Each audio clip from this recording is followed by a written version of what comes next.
byinshi bigize ubuzima bwe, yagiye agira ikibazo kijyanye n'imibereho mu buzima busanzwe, ndetse bikanavugwa yuko kuba yaraje guhura n'uriya manager akamushyira ku mbuga nkoranyambaga, akamushyira kuri public, cyari ikintu cyiza cyane manager yakoze. Ngira ngo abantu benshi banamushimiye cyane, ndetse nawe ubwe abazwa ikibazo yanavuze ati bakagombye kubanza bakaba banshimira.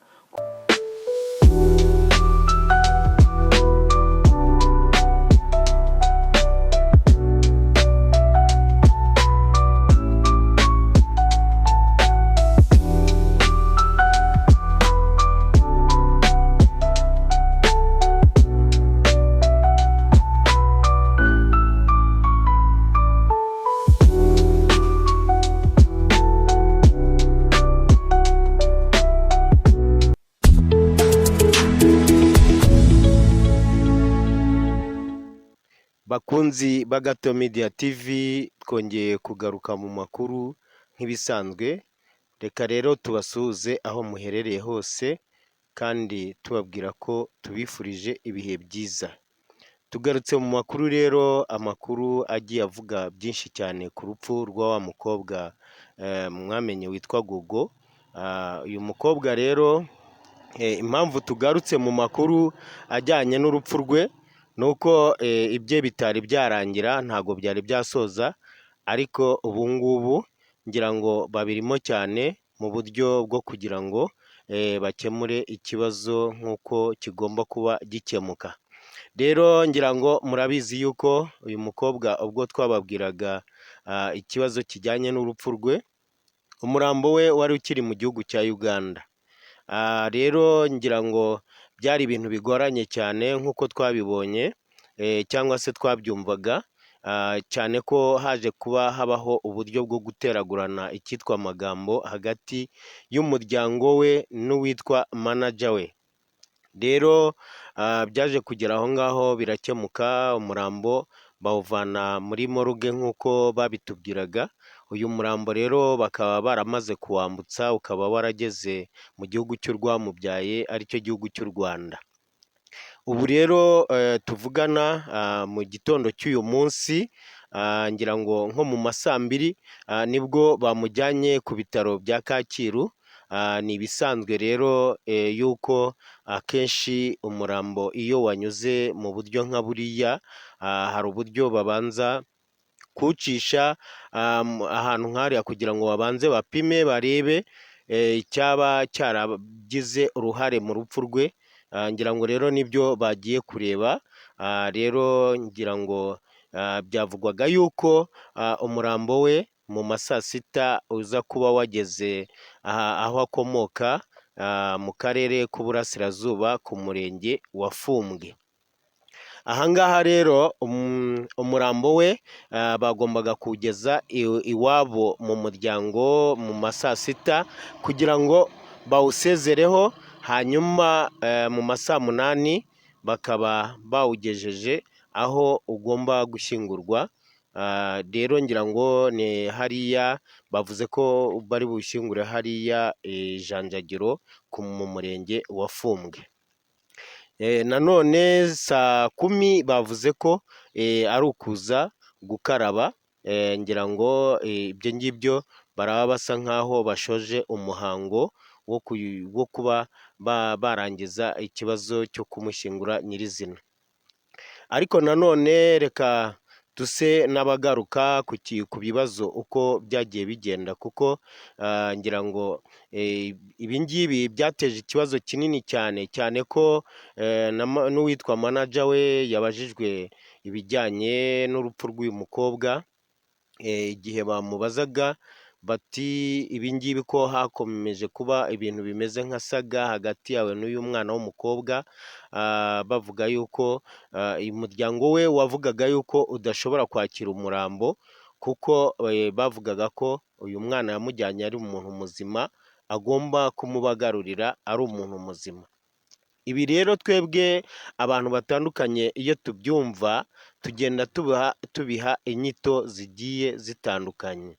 hari ukuntu ikintu rimwe kivugwa ukumva amakosa agiye nko kuri manager w'uyu mukobwa, ubundi nanone bikagaruka ugasanga nanone ikibazo kigarutse ku bagize umuryango we, ariko nk'uko bigaragara akenshi bavuze yuko ikibazo cy'uyu mwana uko byagiye bimugendekera mu buzima twumvishe kuri we, dore ko yabanaga n'ubumuga butoroshye cyane, ubumuga bwo mu mutwe.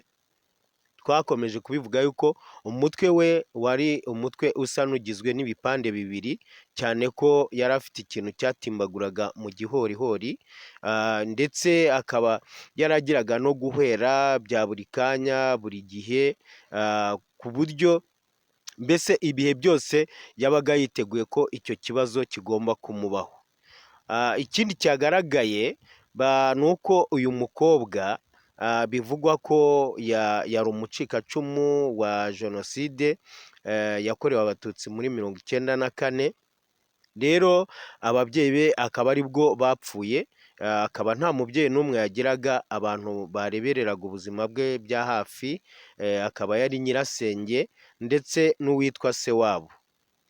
Rero icyagiye kivugwa cyane ni uko uyu mukobwa atigeze afatwa neza n'abo mu muryango we, ndetse biranavugwa yuko uyu mukobwa mu bihe byinshi bigize ubuzima bwe yagiye agira ikibazo kijyanye n'imibereho mu buzima busanzwe, ndetse bikanavugwa yuko kuba yaraje guhura n'uriya manager akamushyira ku mbuga nkoranyambaga, akamushyira kuri public, cyari ikintu cyiza cyane manager yakoze, ngira ngo abantu benshi banamushimiye cyane, ndetse nawe ubwe abazwa ikibazo yanavuze ati bakagombye kubanza bakaba banshimira kuba narafashe uyu mwana w'umukobwa nkabasha kumanaginga ubuzima bwe butari bufite aho buhagaze, uyu mwana w'umukobwa nkamushyira kuri public, isi yose ikamumenya, akaba yaramaze kuba umusitari umenyekanye. Ariko nanone reka mbabwire ko icyo bavuga ngo naba narariye amafaranga mu bucuruzi nacuruzaga mo uyu mukobwa, rwose ati reka mbabwire ko ari ukwibeshya cyane. Ati amafaranga duherutse kuba twakorera ni 700,000, mbere yaho twari twakoreye 500,000, kandi ayo mafaranga yose avuga yuko bayakuye mu gihugu cya Uganda. Noneho aravuga ati mu kugira ngo uyu mukobwa umurambo we ugere mu gihugu cy'urwamubyaye cyangwa se igihugu cy'u Rwanda, byasabaga amafaranga 2,200,000. ariko ngira ngo aya mafaranga bisobanutse neza nayagombaga kumukura mu bitaro cyangwa se muri morgue, ahubwo nanone ubwo kugira ngo agere mu Rwanda byafataga andi mafaranga yo ntari namenya umubare wayo neza. Rero uyu mugabo yakomezaga avuga ati rwose ndagaya itangazamakuru ritari iry'umwuga rikomeza kugenda rivuga yuko twacuruje uno mukobwa tukamuryamo amafaranga, ati rwose mubambwirire yuko rwose uyu mwuga bakora ari umwuga bafata nabi bakawutesha agaciro, mu buryo baba batahagaze ku makuru ngo bavuge amakuru ya nyayo bafitiye inkuru y'imvaho. Rero ngira ngo mu bantu bagiye basa nk'aho basubirikanya mu magambo, bamubwiye bati challenge zijya zibaho mu bantu batandukanye, rero ntago hari byaba ari igitangaza cyane ko wasanga abantu benshi barimo kuvuga ibintu bitandukanye ku bijyanye n'urupfu rw'uyu mwana.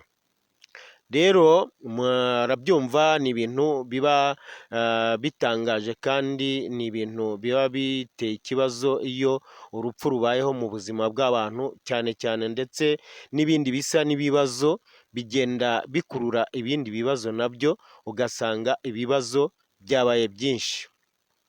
Ariko ikindi twavuga kuri uyu mwana ni uko mu buzima bwe nubwo bavuze icyerekeranye n'ababyeyi, ababyeyi nabo babavuzeho yuko uyu mwana batigeze bagira ibihe byo kubana nawe neza ngo bamufate neza, cyane ko kuri bya bindi nababwiraga, uyu mwana ngo yaranzwe no kugenda aca inshuro ahantu hatandukanye kugira ngo abashe kubaho kandi nta n'ubuzima afite nk'uko twagiye tubibona babigaragaza cyane mu biganiro bitandukanye, bavuga yuko uyu mwana yabanaga n'ubu burwayi bwatumaga ahwera hato na hato. Rero ngo yagombaga kujya kuvomera abantu amazi kugira ngo akunde abone ubuzima bwe bwa buri munsi. Rero ugatekereza uyu mwana bavugaga bati umutwe we urimo ibipande bibiri, umutwe we wateragamo igihorihori, ukibaza n'uburyo yakoraga iyi mirimo nabyo ukumva ni ikindi kibazo kitoroshye. Kandi nawe mu biganiro byinshi yagiye akora yagiye abivugamo cyane yuko yagendaga akajya mu bihuru gusenya inkwi, akajya kuvoma amazi, akagira gute, mbese usanga ko yabaye mu buzima butoroshye.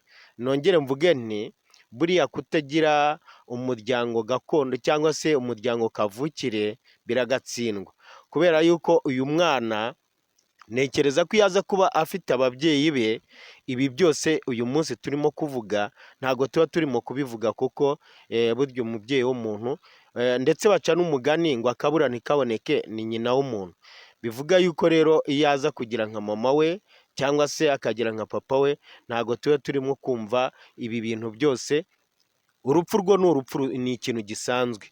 Urupfu twese tugendana narwo, igihe cyose rushobora kudutwara, ariko noneho ibiba byararanze ubuzima bwacu burya ni nabyo bibabaza cyane kuruta ibyo twabonye, kubera ko ubuzima bwacu bwa buri munsi tugendamo tuba dufitemo ibibazo byinshi bitandukanye. Ibyo bibazo rero tubana nabyo, abantu bamwe baba babona tugenda, iyo tutavuze ntago bamenya ibibera mu buzima iwacu. Ndetse n'ibi ngibi turimo kumva uyu munsi kuri uyu mwana w'umukobwa Gloriose, ngira ngo ntago, iyo uru rupfu rutaza kuba rwabayeho, ngira ngo aya mateka ntago aba yagaragaye. Ariko murabibona ko buriya mu buzima bw'umuntu, niyo mpamvu bavuga ngo umuntu ni mugari. Umuntu ni mugari kubera yuko abana n'ibintu byinshi bitandukanye. Ibi bintu tubimenye nyuma y'urupfu rwa Gloriose, ariko iyo ataza gupfa ntago ibi ngibi byose, aya makuru yose ntago tuba twayumvishe, kuko ari no mu buhamya bwe yatangaga, yavugagaho igice gusa, ntago yavugaga amakuru yose. Rero mu bantu benshi batandukanye, wa mugani w'uyu manager, baravuga ibintu bitandukanye, rimwe bakavuga ko aba babyeyi be cyangwa se uyu muryango we wamusigaranye ari we ushobora kuba umwishe, abandi bati yarozwe, abandi bati yishwe n'igicuri. Ni ibintu byinshi birimo kugenda bivugwa kuri uyu mwana w'umukobwa, ariko nanone tuvuge ko byari biteye agahinda kandi bibabaje ku mibereho y'uyu mwana, uburyo yabayeho, uburyo mwabonaga ameze ku mubiri we, ariko nanone byamuhesheje n'amahirwe yo kuba yari yarakunzwe cyane mu bihugu bigiye bitandukanye, kubera ko bavugaga ko yakoraga indirimbo zo guhimbaza Imana, kandi izi ndirimbo hari abantu benshi ku isi bazimumenyeho, ndetse habamo na bamwe bagiye basubira mu ndirimbo ze, cyane nk'umusore w'umunayigeriya wagumye kugarukwaho, wasubiye mu ndirimbo ye imwe y'icyongereza.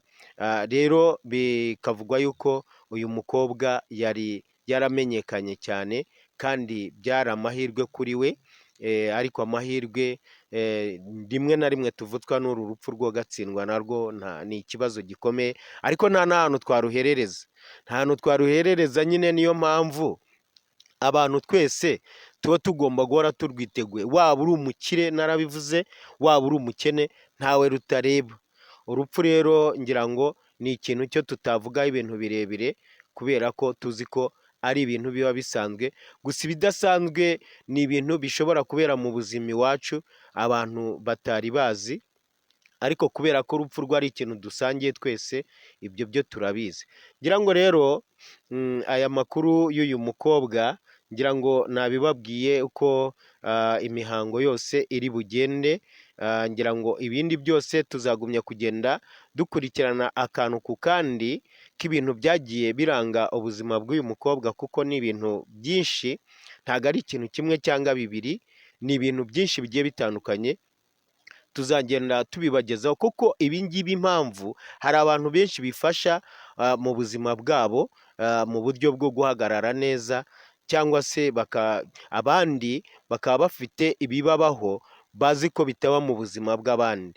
Iyo rero babyumvishije bituma nabo barushaho gukomera, bagahagarara neza mu bijyanye n'ubuzima bwabo. Ngira ngo reka tubabwire ko iyi nkuru nayo tuyicumikiye aha ngaha, ariko ntabwo tuzarekera kugumya kuvuga ibijyanye n'ibyaranze uyu mukobwa. Ngira ngo reka tubasezere tubabwira ko ari akagaruka. Ciao ciao.